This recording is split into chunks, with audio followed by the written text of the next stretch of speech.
won't tell you a joke, but thank you for being patient. I'm glad it wasn't me, the technology. Happens in the classroom, so it's wonderful that we've got people here that are able to connect me. Anyway, I'm going to be walking across the stage, so feel free to take photos if you can get me. I'm taking a risk here. I'm playing a movie and I'm going to talk at the same time. So what you see here, what you see here is going to be aspects of what I'm doing in the classroom and working with students. This is not something that I've done before. I did it at VITA. This is a keynote and I've added a few more aspects to it. Will take a while to load. I'm using, I think, Final Cut Pro was the movie I used for this. And as you can see, this is where I teach. I teach at Carey Grammar in Donvale. People don't realise that there are actually 2 campuses to Carey. I teach at 9 Era Court, Donvale, and that's the beautiful campus there. It is a great place to work. We are a one-to-one iPad school, P to 6, and I was lucky enough to be a part of that. And I believe that everyone is in charge of their own learning, not just the students, but the teachers. So you're looking at making sure that everyone is able to use the iDevice and make sure that you, as the educator, integrate that device into your curriculum. So it's important that you don't just sit there and use the device for your own purpose. And if you know the SAMR model, and I spoke about that before in my previous session, it's not just about substituting the device for a worksheet and making sure that you're transferring that worksheet now into annotation. You're looking at engaging people and engaging students. And we're all here for one reason, and that's to learn. And that engagement is important for students. I'm big on making sure that you are drawing people in, not just students, but staff. If you've done something exciting in the classroom, go to the staff room, share it. You know, bug someone at morning tea. Go over and show them something. It's not intrusive on their personal time. Get them to see what you've achieved. That's the only way I believe that staff on my campus learn. Is me literally being in their face and saying, have a look at this. This is fantastic. So explore. Make sure you're exploring the different varieties of apps that are out there. Not just the stock standard Mathletics, not just the stock standard Pages, Keynote. Explore, Haiku Deck. Explore other avenues. Take a risk with certain things. Aspects of my environment, we use social networking. I make sure that I'm on Twitter all the time. Cyber coaching. A really new innovation that I started at my school was to make sure that we had 4 e-learning captains in Year 6, and those 4 e-learning captains were cyber coaches, and made sure that they were giving the right message to all the students across the whole school. So at assemblies, they might get up and talk about an app that's worked in the classroom. And it's an innovation that's really grasped because staff are in that assembly, staff then go, I might have a go at that, and they get engaged with that aspect. This here you'll see is, and I showed this before in my, it's a short one, but we're making sure that we're being positive with our engagement. You don't succeed unless you fail. That's one thing that I've learned. I didn't learn all this by just going to some courses. I learnt this through exploring, through taking risks. What I do with my students, I take a risk. So this is gratification of the students. One of the aspects that I find challenging, I heard someone talk about it before, is making sure that you get other staff on board. You need to entice them. QR codes. Everyone's used them. I see them around this conference. But my staff just didn't get it. So I had to entice them. So I put them on the calendar. So that's a staff room calendar. Using QR stuff, there's a little tab on the left-hand corner that basically says, add to calendar. So I put the dates in. I put the little QR codes on the calendar in the staff room, scan it, goes straight to your calendar. And that, I had staff going, oh my gosh, this is awesome. Because they were sitting there with pen and paper with their diaries, writing in every day. Take risks with technology. This previous screen you saw students walking in. I do seating arrangements using QR codes because I wanted to entice the students to use QR codes. So I basically, at the start of the day, put QR codes on the desks randomly. They walk in, they scan to find where they're sitting. An engagement activity, a simple activity. They hand back the QR codes at the end when they've found their seats. I have blue for boys, pink for girls, not really sexist, but just making sure that I didn't get it mixed up. And that was just getting them involved. They then wanted to learn how to use QR codes. So I got QR codes in the classroom quite a lot. You know, we'll see aspects here. Augmented reality is a huge one that I love to use, and I engage the boys with augmented reality because Erasma, a great app, having them blending aspects of movies and putting them into triggers with Erasma, I guess that's another session that I could talk about for ages. Here you've got students looking at, you can just see down this bottom part there, there's a little green blob that pops up, and the blob walks around when you tap the iPad. And the paper are just triggers. They write stories based on that blob. There's a dinosaur that comes out and has aspects of the different dinosaurs. QR codes, this maths activity was the best activity I ever did. And it was an app called Money Everywhere. And it was money falling down. If you can't find it, let me know and I can email it to you. Money falling down, you can see the students there. Oops. Students there looking at the camera and they're catching money. The whole aspect of this app was Australian dollars. They then caught the money in the photo. They then had to take that money, and you saw the student doing bookwork. Whatever currency they caught in the photo was a total they had. I then said, go back to your maths book. Now you've got to graph the denominations. So they graphed the $10, the $5 notes, the $20 notes. Then we had a whole aspect of, you know, what was the class total, what was the average dollar notes caught in the photo. And it was the best maths activity I've ever done. If you're a Mick Weimer school and you've had Mick Weimer come out, he actually came and saw that and really enjoyed that activity. I haven't got that luxury of throwing all the money out to the students. I wish I did, but I'd be spending it on technology at school.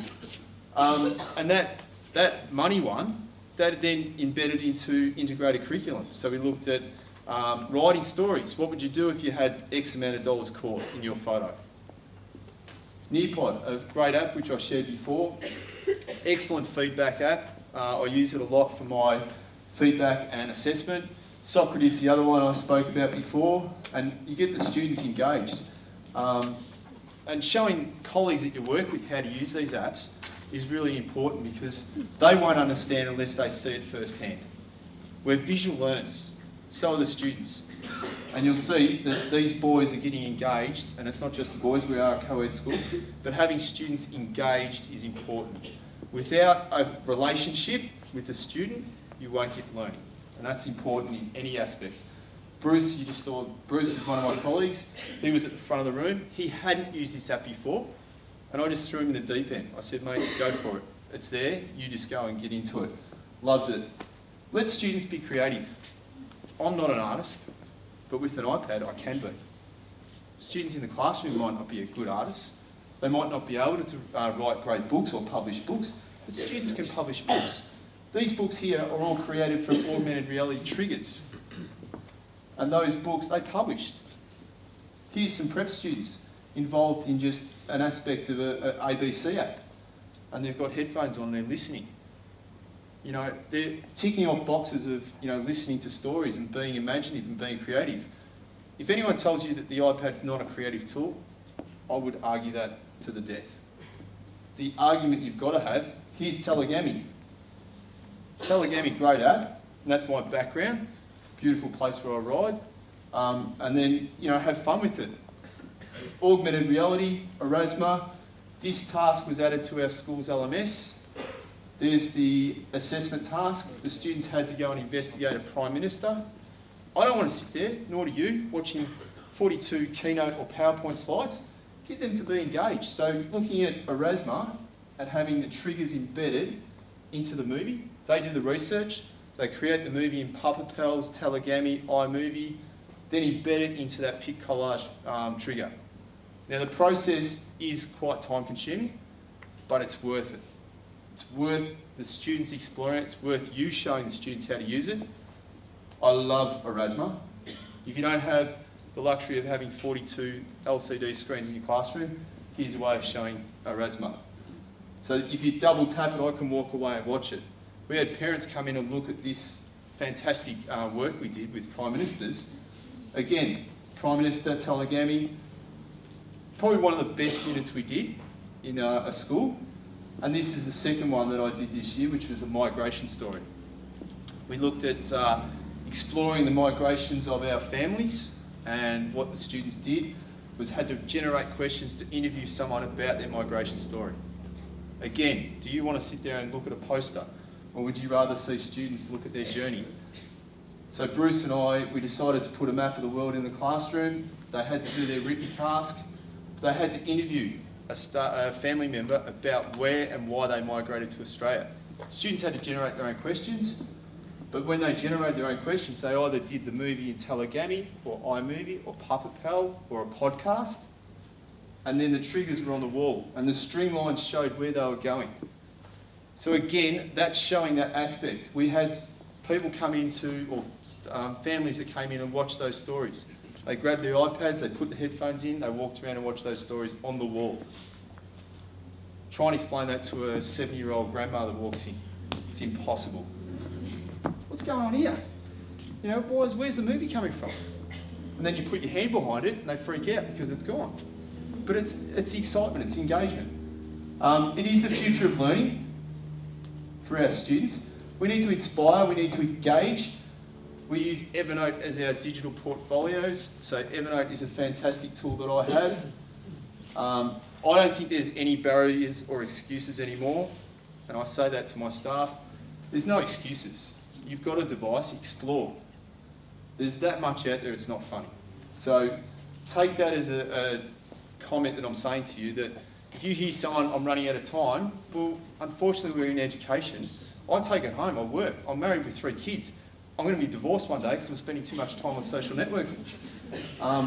There's that money one again.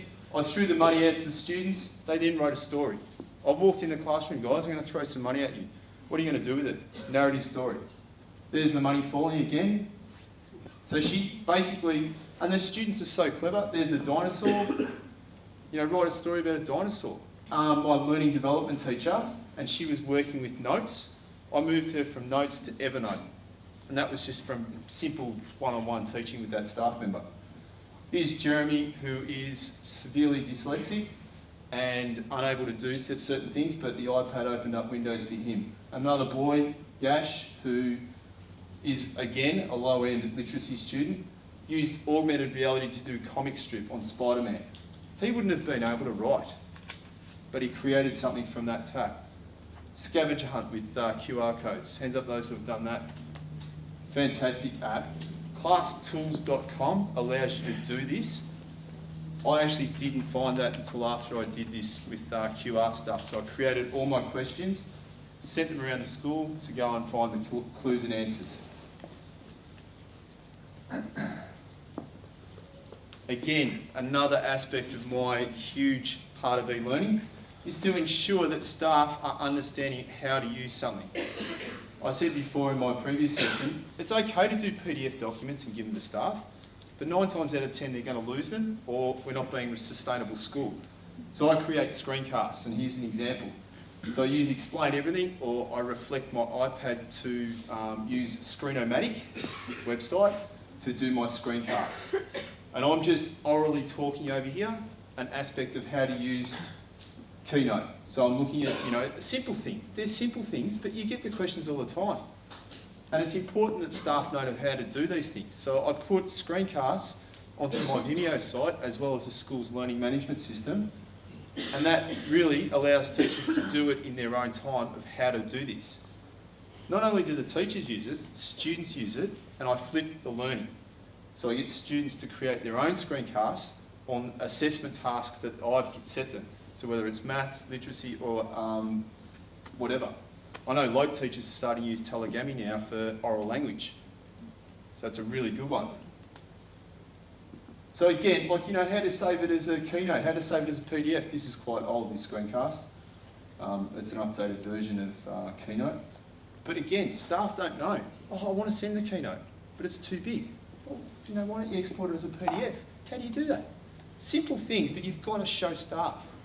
And having that there on a server or on your school management system allows teachers to go back when they need to. They don't have to have a paper document the whole time. Excuse me. So again, screencasting.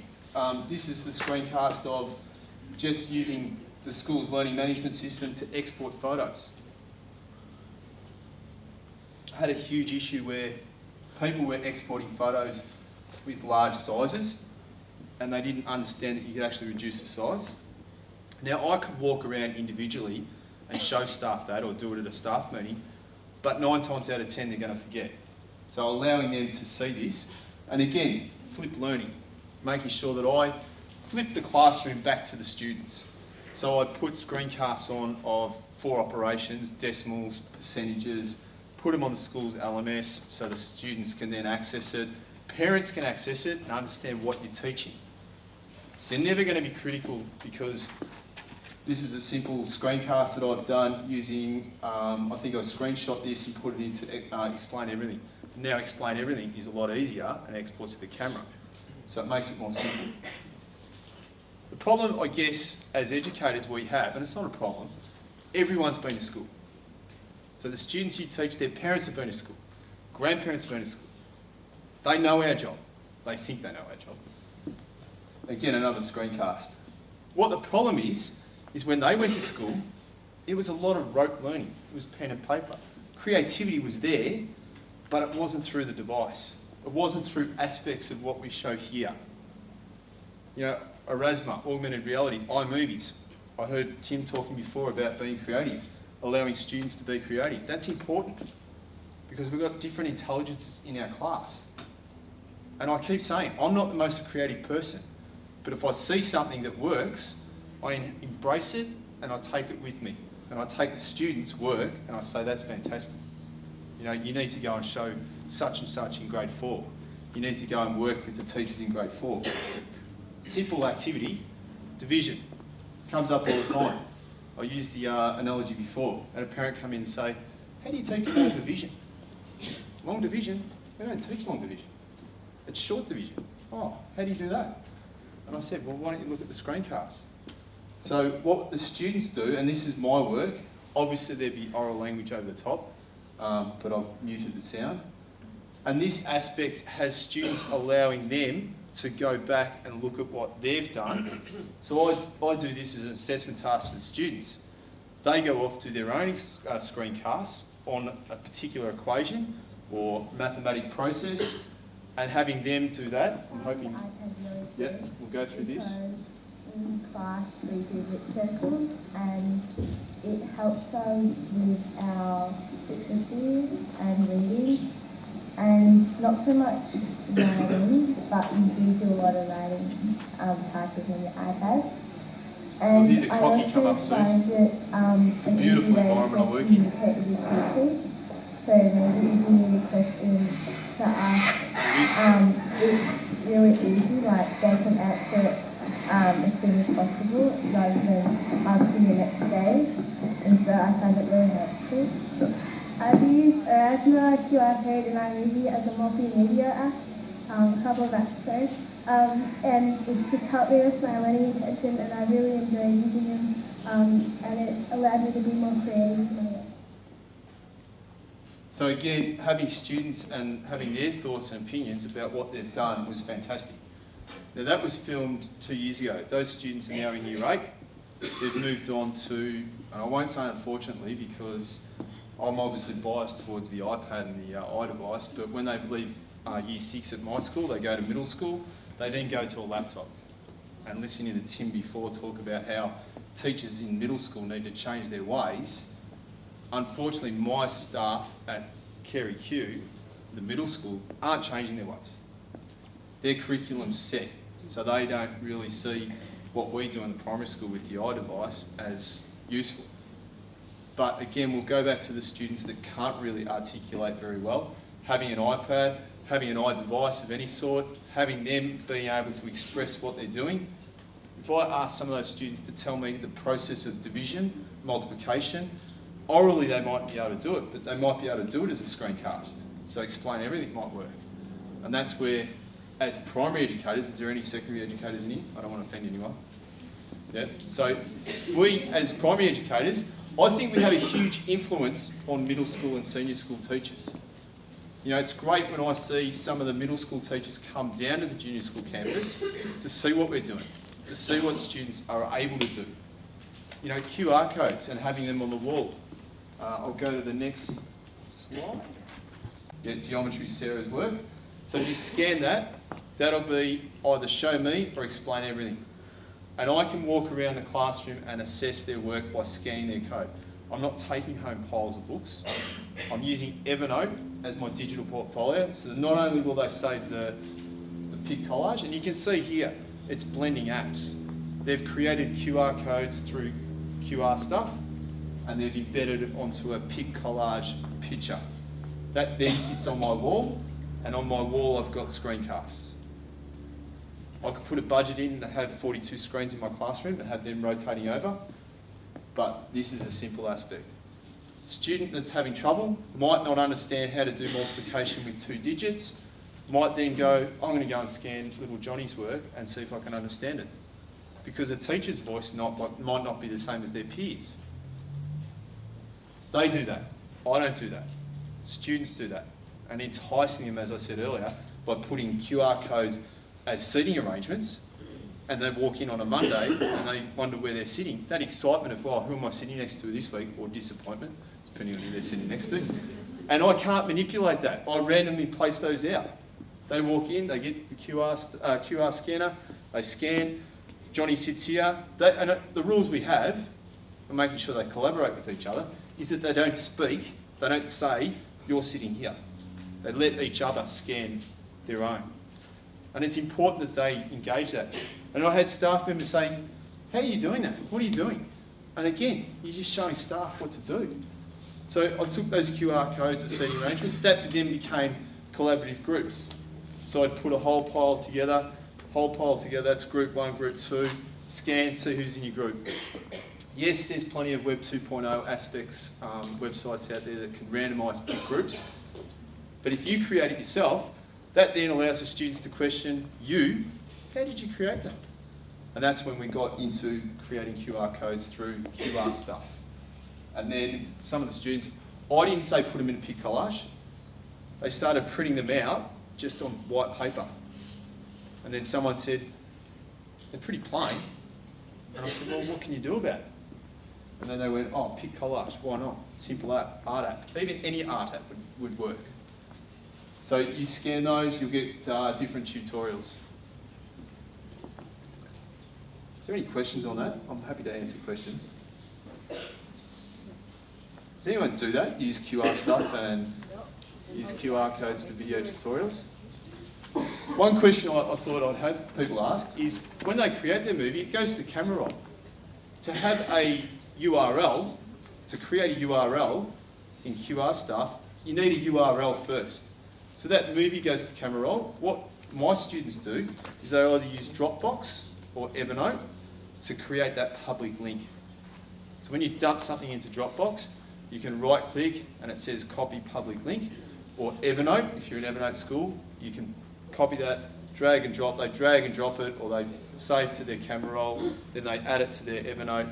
In Evernote, you right click and it allows you to go, or there's a little arrow at the top right hand corner and it says copy URL. They copy the URL, they then put that in the QR Stuff website, and the QR Stuff website generates a QR code.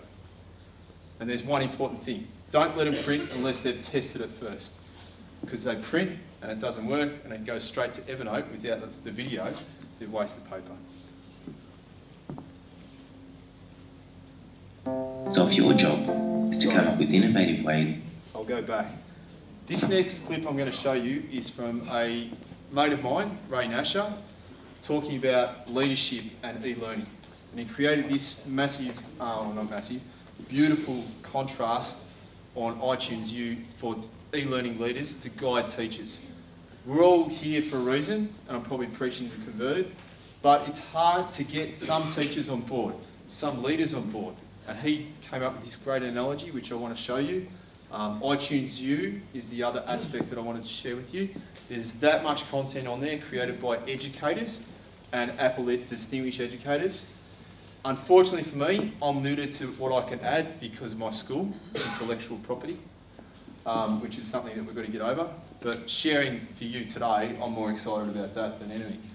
And iTunes U has so much content that's free that you can use, videos, video screencasts to teach you how to use things. And what Ray's done here, which I'm going to show you, is how to get those reluctant learners or on staff on board with the technology. And I think his analogy is really good. Your job is to come up with innovative ways to use technology in the classroom. Then the hardest part is not coming up with the ideas, but spreading them. And that can seem overwhelming. But if you can, picture a 3-carriage train. And on the first carriage, you have the teachers that are very quick to adopt new innovation. In the middle carriage are the teachers who are not yet ready to be innovative. They may need incentives, they may not feel skilled enough, or they may need more time. Whatever the reason, they're sitting on the fence. In the last carriage are the people who don't want to know. They don't want to hear it, and they won't be convinced no matter what you say. So the question is, where to best invest your energy? If you try the last carriage, you'll find that you're wasting a lot of your energy and wasting a lot of your time. It's nothing personal. You represent the change that scares them. You represent a real threat. You're not that threat, but you represent the threat. You often leave from that carriage feeling very drained. You can influence them, just not directly, and I'll show you how with a bit. It's too easy to spend too much of your time in the front carriage, because that's where the fun is. They're the ones thinking and behaving like you. They're being innovative, they're engaging students, they're taking risks, and they're not afraid to fail. They already believe what you believe, so don't spend too much time there.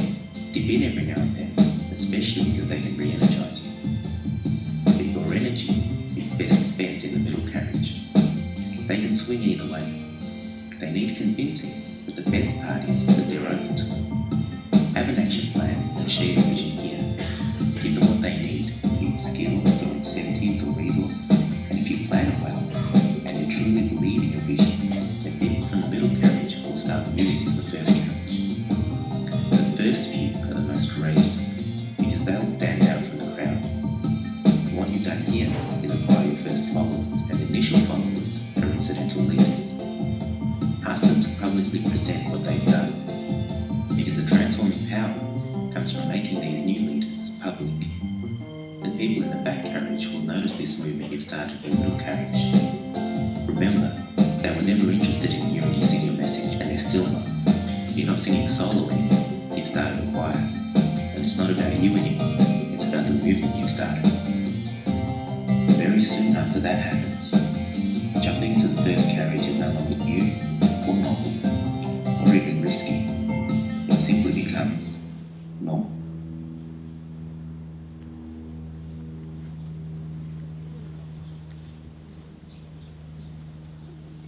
So if you want to look for that one, it's How to Lead Innovation, the 3-train carriage. It's on iTunes U. And Ray is an inspirational teacher and an inspirational person when it comes to e-learning. He teaches at a school called Over Newton, and he's a fantastic person. So his hashtag's there. I actually couldn't find his email. But again, and I like the way you're going to lead people and you're also going to put people off. And that's something that happens in anything. But pick one thing and take that back from this conference that you can influence a staff member. That staff member then might influence another one. And it's important, and I do this with the staff I work with, is to go to a staff meeting and say, I walked past your class the other day and you had a fantastic aspect of your work you were doing. Would you mind sharing it at staff meeting? Yes, they're going to say, oh no, I'm not confident. But get in there and encourage them, guide them along. You know, even if you start it and say, I saw such and they were doing a great literacy lesson using a certain aspect of Keynote that I hadn't seen before. And make them then encouraged to share it with the staff. You know, it's times like that at staff meetings where you've got the opportunity, use that first 5 minutes of the staff meeting to do what works well. Whether it's what works well in the classroom, what works well with the technology you've got, what works well behaviour-wise. You know, you might have come up with a new behaviour plan and tracking that behaviour plan. But more importantly, we're here to talk about technology. So make sure that at a staff meeting, you take something from this conference, whether it's something small, And you saw that I wanted to get QR codes embedded into the staff. So now the PE teacher, he uses the fixture, the inter-school fixture, and puts that into Dropbox, creates a QR code so that when you scan it, it goes straight to your iBooks. And that's the other aspect. The students weren't aware that they could save PDFs to iBooks and creating shelves on iBooks. And when you do that, it makes the students then keep their work organised. They're not going to lose their homework if it's on an iPad. Okay, the dog's not going to eat the iPad. They're not going to lose the homework because it's there. And I don't take that as an excuse. And that goes back to that, there's no excuses. Barriers don't exist. So if a student can't access the learning management system from home, they can either email their friends, they can either email me, and yes, I will reply, and I email the work straight to them. Save the work as PDF, can be used on any device. If there's any questions, please ask.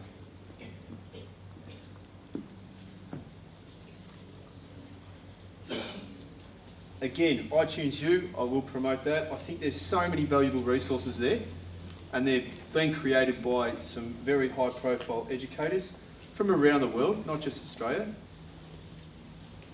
And that's, if you want to take a photo of that, that's just some of my stuff that I do. Feel free to take a photo. But again, thank you for your time, and I hope you got something from this.